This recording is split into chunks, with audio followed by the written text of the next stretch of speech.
On saura en principe le 13 novembre qui de Jean-Christophe Lagarde ou d'Hervé Morin succédera à Jean-Louis Borloo à la tête de l'UDI. Bonjour Caroline Roux. Bonjour Thomas. L'info politique, c'est que cette guerre de succession tourne vraiment à la guerre ouverte entre les deux hommes. Oui, c'est ça. Ils ne se parlent plus, même pas au téléphone. Ils y vont à la Kalachnikov. Voilà ce que me dit un cadre de l'UDI un peu dépité.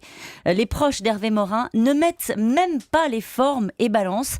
Il suffit de regarder sur la page Wikipédia de Jean-Christophe Lagarde pour voir qu'il a été mis en cause dans 3 affaires. Et l'un d'eux en rajoute et il aligne au téléphone comme ça les accusations. Clientélisme, salaire de la femme du maire de Drancy, embauchée comme adjointe. Comme le dit Hervé Morin, avec une expression, il est vrai, un peu fleurie.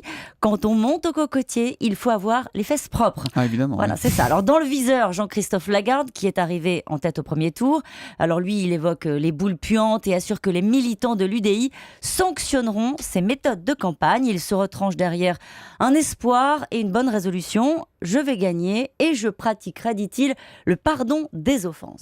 Bon, mais les deux vrais patrons du centre, à savoir Jean-Louis Borloo et François Bayrou, Caroline, ils en pensent quoi? Ils soutiennent qui dans Alors, cette Jean-Louis Borloo bataille ne veut pas mettre une moustache dans cette affaire, c'est ce que dit un de ses amis. Quant à François Bayrou, officiellement, il n'a pas à donner son avis comme patron du Modem, mais chacun sait sa proximité avec Hervé Morin. Ouais, ils ont été fâchés, rabibochés C'est ça. depuis, ces deux-là.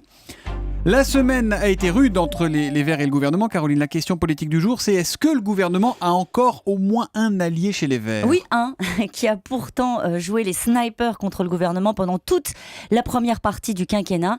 C'est Jean-Vincent Placé, le sénateur Europe Écologie Les Verts, a su se rendre absolument indispensable auprès de François Hollande, auprès de Manuel Valls, mais surtout auprès de Ségolène Royal, la ministre de l'écologie.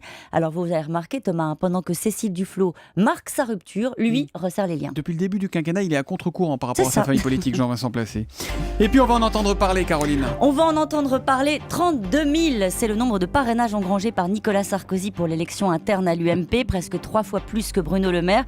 Est-ce que vous vous souvenez que l'équipe Sarkozy avait promis de ne pas communiquer sur les parrainages? Vous vous en souvenez, mais c'est quand même une façon comme une autre de rassurer les nôtres. Quand la nouvelle est bonne, autant en faire C'est profiter ça. tout le monde. Les secrets politiques de Caroline Roux, c'est tous les matins à 7h25 sur Europe 1. À lundi, Caroline. À lundi.